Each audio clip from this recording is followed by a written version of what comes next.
আসসালামু আলাইকুম রহমতুল্লাহ। আলহামদুলিল্লাহ, আমরা দীর্ঘ সময় পাড়ি দিয়ে আমরা আসছি রাঙ্গামাটিতে।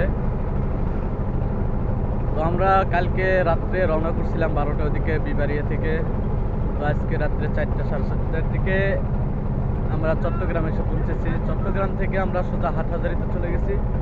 হাটহাজারিতে যাওয়ার পরে আমরা ওখানে কিছুক্ষণ রেস্ট নিয়েছি, তারপরে একটু ঘোরাঘুরি করছি, তারপরে আমরা বিভিন্ন জায়গায় গেছি। যাওয়ার পরে আমরা অনেক কষ্ট করে রাঙ্গামাটিতে আসছি। এখানে আসার কোনো কথাই ছিল না, একমাত্র যে ডাক্তারের কারণে আমরা আসছি এখানে। একটা মিটিং ছিল ওখানে, ওনার একটা খুব জরুরি কাজ ছিল, যার কারণে আমরা এখানে আসছি। যাই হোক, আমরা এখন রাঙ্গামাটিতে আছি। নদী পথে দেখেন, এখানে আসে আমরা একটা ভোট নিছি। সেই ভোটটিতে আমরা যে সামনে ঝর্ণা আছে, সেই ঝর্ণা দেখতে যাব।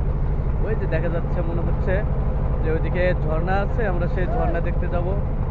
অতএব আমরা সেই ঝর্ণা, ওখানে আমরা গোসলও করবো হয়তো।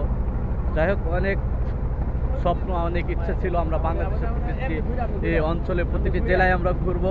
আল্লাহ তাআলা আমাদেরকে এমন কিছু সুযোগ দান করেছেন, যার কারণে আমরা কিছু এই যে আমার ভাইরা আছে ওখানে, এই যে আমরা ওখানে, এই যে আমাদের সাথী ভাই আরো, সাথী ভাইরা আছে। হ্যাঁ, আমরা মোটামুটি প্রায় 8 থেকে 10 জন আসছি আমাদের সাথী ভাইরা। ইনশাল্লাহ আগামীতে আবার আমরা যাবো কক্সবাজার।